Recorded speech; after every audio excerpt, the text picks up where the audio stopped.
Yo, as always, like, share, subscribe. Now let's just get into it. So when this year starts, I will be going. I'm gonna have StreamYard going on, so you'll be able to call in live, and we'll be able to chop it up, real time, and get some of y'all opinions, good or bad, and the different fan bases also. So if you want to donate to the page, it will be appreciated. I don't care if it's $1 or whatever. You donate to the page, I appreciate it. The Cash App and the Venmo will be in the bio. But now let's just get into it. So I asked y'all for more questions. Y'all gave them to me. So let's go. Let's go. Cole Buzzard says, who are you most excited to see start this year, and who do you have the most expectations for? The person I'm most excited to see start this year, on defense, this is a player that's already started, and I've said this before. It's RJ.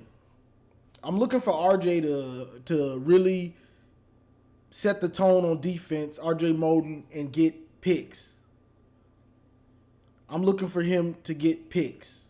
Something that we've missed over for a long time is getting the ball back through interceptions, not like strip sacks and things like that. So I'm looking for him. He started some games last year, but for him to be a full-time starter, I'm looking for him to really, really give us that difference maker at safety in the run and the pass. We've had some dudes that in the run, but then they weren't that good in the pass defense. And I would say he had to work on his run defense. If he's worked on that, because he had the pass defense down pretty much. If you made a mistake, he would be in the area or get his hands on it, and he'd be in position to make the pick. So I'm looking for him to have a stud season at safety. So I'm excited to see them. And that's who I have the most expectations. My expectation for him is huge, RJ Moden. So that's who I'm looking at really to just, take that real next step, honestly. Also, DJ Turner, I got high expectations for him also being that number one corner. Next question, Terry Power says, who gets the bulk of the carries this year? Corum or Edwards? I think we have Thunder and Lightning backfield. That's a fact. But who gets the most carries? As far as carries, I would say Corum. But as far as touches, it might be Donovan Edwards because he's going to be bigger in the passing game. He's a good or great pass catcher out of the backfield. So it's likely he's going to have more touches, but as far as straight handoffs, probably Corum. Let's see. Yasuf. I'm not sure how to say your last name, bro. Appreciate the comment. Do you think Michigan will go 12-0? I'm leaning kind of towards that. I mean, you always got the juggernaut with Ohio State at the end of the year, but the schedule sets up nice. Our first 3 games are easy, and they're at home. I think the 4th one's at home too against Maryland. We got to go to Iowa. Iowa's always a tough team to play, especially in their house. Michigan State, they've beat us the last 2 years. Penn State, they might be down, but they're not going to be easy. But with the talent we have, and the talent that's been there, the talent that came in, I see Michigan's going to be tough to beat, very tough to beat. And depending on how much the offense clicks, like if the offense is really clicking, and we don't know if JJ's going to end up taking the job, he's supposed to be throwing again. If JJ's the starter, I believe Michigan's going to be a hard team to beat, and they're going to be punishing some of these teams. That's just what I believe. Like, it's just going to be too much on offense and defense. I know people are saying, well, your defense lost all those players. You lost Aiden and Ojabo and Dax and Brad and Vincent Gray and Chris Hinton. But we played, pretty much all the players that we replaced have played. So we got a bunch of young dudes. Well, they're not even young. They're like juniors and sophomores and some seniors that are replacing them. So that's why I have trust, just like I said last year. Michigan has a bunch of talent. When you have talent and you have good coaching, things can go well. And that's what happened last year, especially when you had the leadership. So I'm looking for Michigan to, be about 12-0. That's going into Ohio State, or what's that, 11-0. So it's the question to me is that Ohio State game. But I have no doubt that they can run through everybody else. And maybe even Ohio State run through them too. Let's see. And this goes into your question. Home Court Story says, what are the keys to winning the game in Columbus? The lines of scrimmage. Just like last year. This is every year though. Whether we win or whether they win. The line of scrimmage. If Michigan is getting pressure on their quarterbacks and stuffing the run also, they're going to have the chance to do what they do. And the same thing on offense. If Michigan is getting a great push and we can run the ball and not put so much pressure on Cade or JJ, and then with the run game is working and we're getting good yardage, and then you can play action pass and, make them get confused now, then that's the key. The offensive and defensive lines are the key to winning that game. Normally, whoever runs the best pretty much wins the game. And we've had, Ohio State has had years where they've thrown it all over the field, but they still ran it pretty well. So those are the keys. You have to control the lines of scrimmage to win that game. Because it's Ohio State is becoming more of a finesse team, but football don't change. When you got two good teams, you have to control the line of scrimmage. That means everything. Last year, they couldn't do it. They couldn't slow down Aiden, and they couldn't run the ball consistently, and they couldn't stop our run game, ball game. So those are the keys. It's the offensive and defensive lines. Let's see. The Warrior Walsh says, how do you think the production of Michigan and Michigan State season will play throughout the season? How do you think their defense will match the Ohio State offensive line?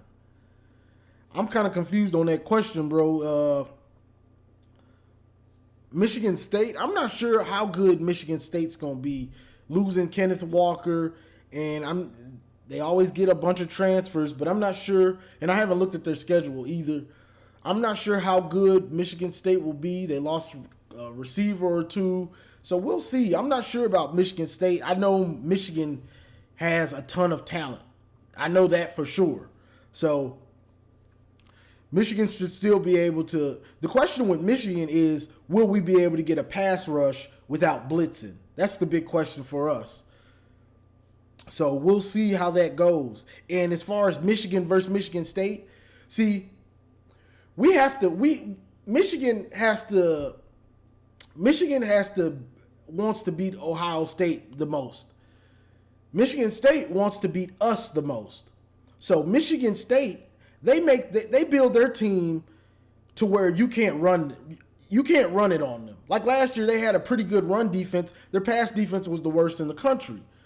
So like we couldn't run on them, and we always kind of have trouble running on them consistently because they build their team to stop what we want to do, and that's run the ball. That even goes to D'Antonio. So that's just what happens. So Michigan State, we have to be able to pass the ball consistently, and when we have to, against Michigan State, because they build their team to stop our run game. That's what they build it.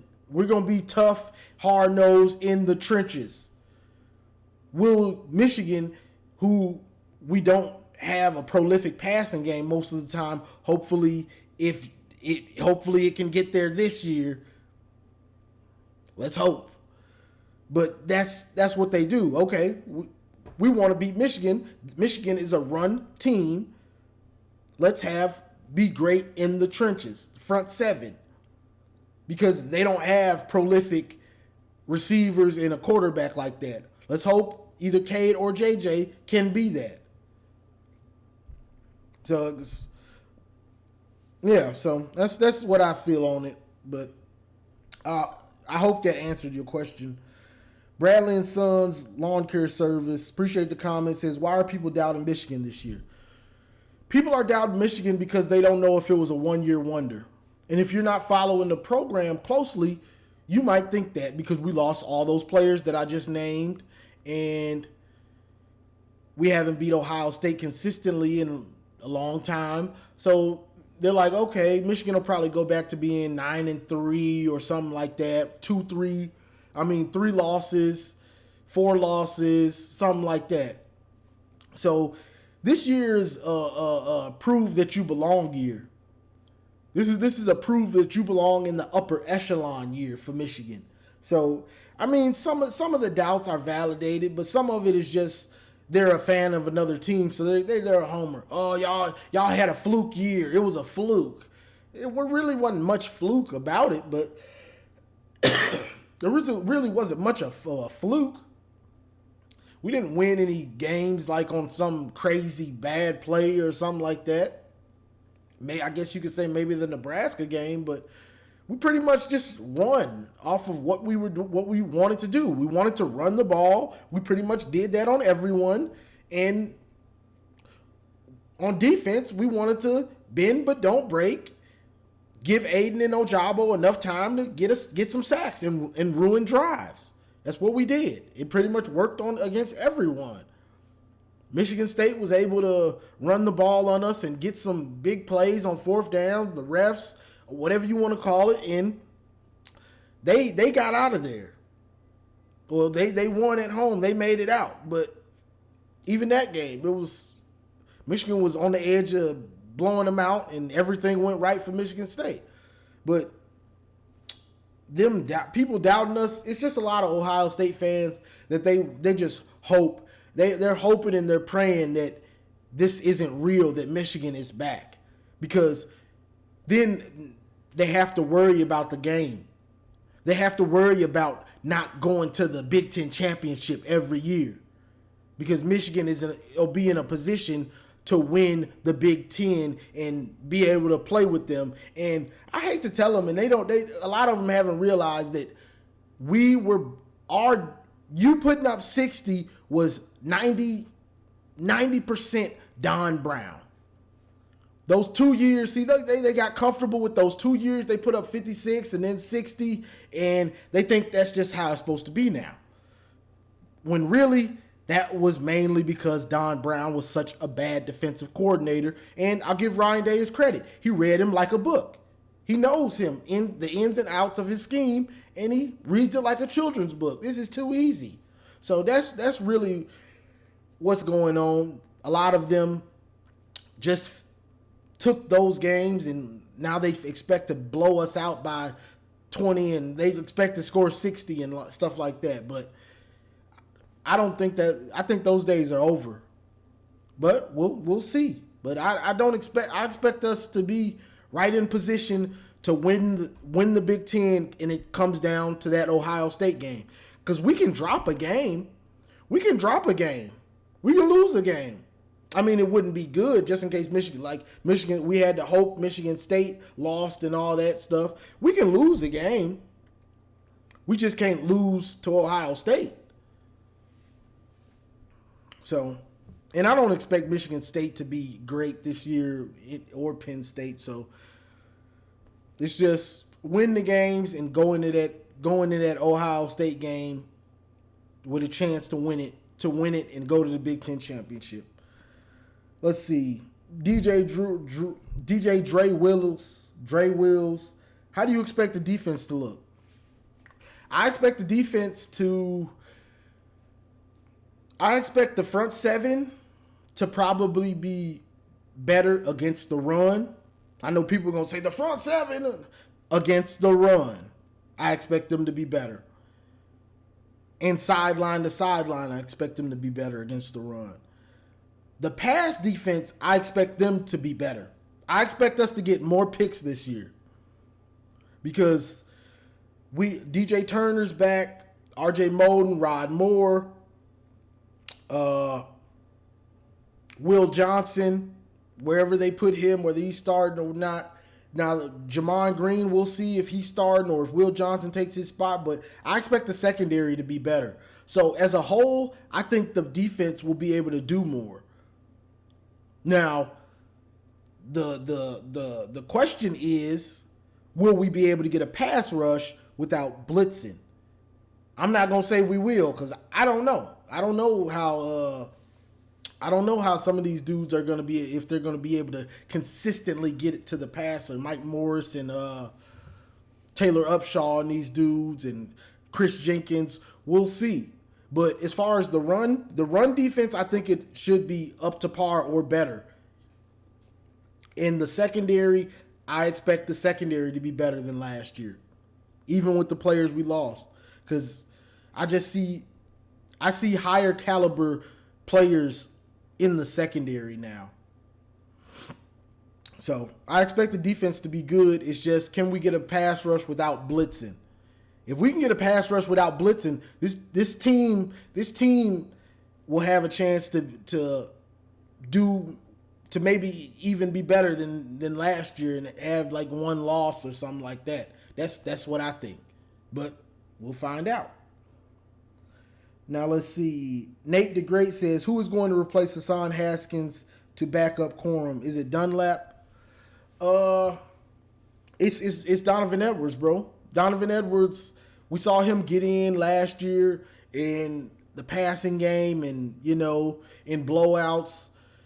So it's going to be him. He's going to get them yards. Now, I think you're talking about those tough yards because I'm not sure Donovan Edwards is a tough runner. We don't know if he's a tough runner yet. But Dunlap, or I like Mullins. Khalil Mullins, he plays both ways. I think they're trying to figure out what he's better at. He plays linebacker on defense and running back right now. So I think they're trying to figure out what he's the best at. It looks like he's kind of good at both, but I think he could really be a difference maker at running back.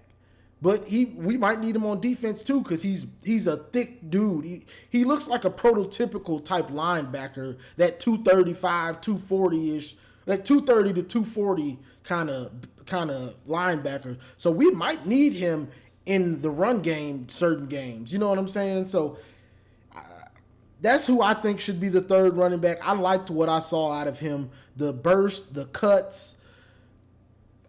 When I saw him, he popped off the screen. Now Dunlap did pretty good in the spring game, but he just didn't really pop off the screen. He just kind of he got the most carries. He had probably 15 to 20 carries in the spring game, and I think that was because they wanted to see, okay, let's see what this guy can really do, because that's who they are expecting to be that third running back and that tough yard getter. But I think they're trying to see, okay, is he really that type of dude? Because some dudes are big, but that don't mean they're going to get you those tough yards. That don't mean that they're a bell cow. So I think they were trying to figure that out. I like what I seen from Khalil Mullins personally, but that's in these first three games against Colorado, Hawaii, and whoever else. They're gonna have to figure out some of that stuff, like who's that third back, because it's probably gonna be blowout. So you're gonna have to get some of these dudes carries early when the game still counts, because if we blow them out and then you put like Dunlap in and let him get a lot of carries, you ain't going to know as much. I mean, you can tell if a dude is running hard, but when a team is down 25 and 30, they're already quitting. You running the ball, they've already quit. So I would like to see them get either Mullins, Dunlap, or whoever they want to be that hard-nosed, short yardage back, get some carries early in these games to see if they can be that dude. Like, No, that was the last question, so I'm just gonna rant for a second. Like in these early games against garbage teams, you have to, you want to establish the run, you're gonna do that, but you have to figure out some things and get things going, like the passing game. You don't want to just run for 300 yards in these games just because you can. You want to throw the ball and get Cade and these receivers on the same page, or JJ and the receivers on the same page, get some continuity and understand, okay, let's get Cornelius going, let's get Roman Wilson going, let's get Eric All in, and get some consistency on the passing game and what you want to do, because we don't want to go into, I don't know, is it Iowa? I think Iowa's our first real tough game, and not have passed, not ever really got the pass game going, because we'll play some of these sorry teams like last year, and we'll just run it, and he'll have like eight completions. That's fine. Yeah, you can win like that, but you need to use these reps to actually get some consistency in the passing game and figure out what's going on, especially this year with JJ and Cade, because if Cade starts and JJ comes in as the backup, JJ's going to be coming in trying to prove something, and it's going to be a problem because you're going to have the fans.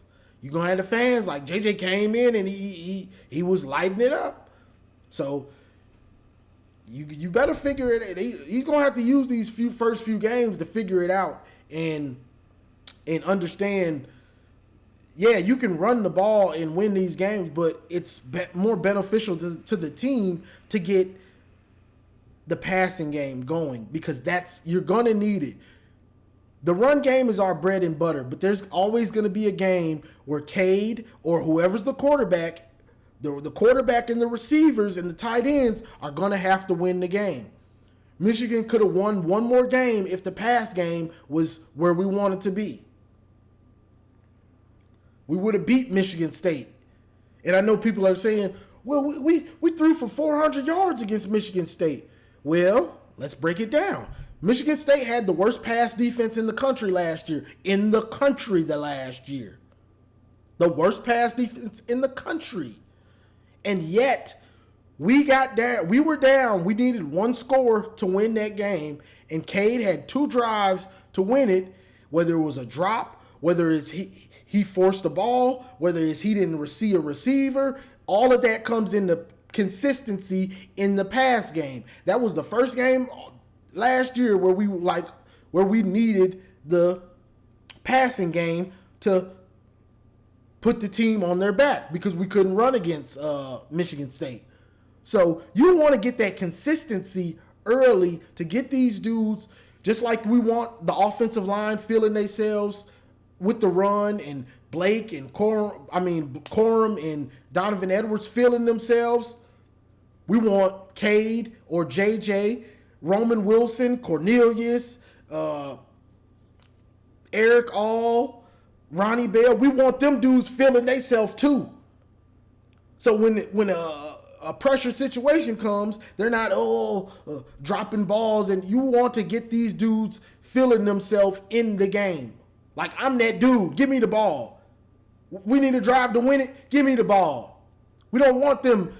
Well, we haven't had to do this all year. Now it's like, get that consistency. Have these dudes as confident as possible in the passing game, the run game, everything. We need confidence in everything, not just the run game. We know it's the bread and butter, but you got to get that passing game where you need it to be. So that's just what I got on this one, y'all. We'll see. I haven't heard. I know JJ's throwing again. I haven't heard if he's 100% healthy or anything like that. I just heard he's passing again. So we'll see. And the battle, if he's back throwing, the battle has just begun for that quarterback position. Yeah, it looks like it's Cade's now, but it's just going to be hard to keep JJ off the field because JJ is JJ. JJ can make throws in a bucket. He can make those dime throws, and JJ is athletic. So that's just what we have to wait and see. And the first few games might be kind of torturous for some of us because we know what's coming. We know we're gonna have tougher games, and if Cade is not looking like we want him to look, and we know we have JJ, we're gonna be waiting for that game to where Cade is looking bad against good competition, and we're gonna be looking like, all right, bro, put JJ in the game. Don't wait. But we're gonna see about that. The way I heard an article, I don't want to get too long-winded, but it is what it is. I saw an article saying that Harbaugh was basically saying that he may use them like last year. One guy's the starter, one guy's the starter, and then the other one comes in. Or if it's closer than that, he might flip him out. You get a series, then you get a series, stuff like that. So Harbaugh's putting the seeds in the air that he could do it all types of ways. Like if one dude win, if JJ wins the job, there's no need to put Cade in the game at all. There's really no reason because JJ has the legs. So you don't want to miss out on an opportunity to use JJ's legs while Cade's in the game. But so he basically was putting that in the air that he could, if one guy doesn't really take over the job, then basically JJ's going to come in, do what he did like last year. Or if it's real close, then they could switch on whoever's hot. But if JJ wins the job, ain't no point of putting Cade in the game unless JJ's looking like trash. Then you go back to Cade or whatever. But we just gonna have to wait and see on that one, y'all. That's gonna be the question, and it's gonna drive some of us crazy. Let's just hope whoever is the starter plays well, and we don't have to worry about it. But honestly, it's something to worry about because even let's say we just have a season like last year. The reason we need a dude like JJ is because quarterbacks, high-profile quarterbacks, want to go where they're going to be able to showcase their talent. Right now, just like last year, we went to the playoff, but ain't no high-profile quarterbacks thinking like, oh, I'm going to go to Michigan after that. What did Cade have? 17 passing touchdowns? Ain't no 5-star looking forward to that, handing the ball off. So the one reason, another reason we need JJ to get this job is because he's going to get us another star quarterback, another 5-star. Because if JJ comes out there and is who we think he is, and he throws for 35, 40 touchdowns, or at least 30 touchdowns, and we still running the ball like we do, you're going to have other 5-star quarterbacks like, okay, I can go to Michigan, put up 30, 35 touchdowns, and it's not all on me. I still got the running game. But with Cade out there, Cade throwing for 15 touchdowns and maybe 20 if he's lucky, that's not making 5-star quarterbacks want to come there. We got lucky that JJ just loves Michigan. That's why he came. But a lot of these dudes, they want to put up some numbers. So Cade starting, let's say he starts and wins the big, we do our goals. We win the Big Ten, we make the playoff again. It doesn't help us in recruiting a quarterback unless he puts up numbers. That's the thing about that. So honestly, we need JJ to start and to put up numbers so we can get another quarterback behind him that's highly touted and ready to take over when JJ leaves. Because Cade putting up them minuscule numbers, it don't help us, even though we won the Big Ten. That was great. But for the future, it don't help us in getting a quarterback.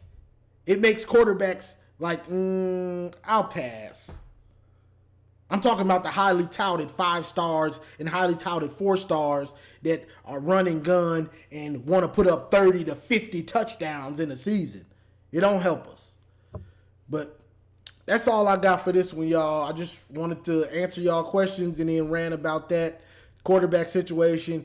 It's gonna be hanging over us until we see what it's gonna be. But that's all I got for this one, y'all. Like I said, I'm gonna be doing StreamYard live shows. Y'all be able to call in or video in, and we're gonna be able to chop it up. But help a brother out. Donate to the page.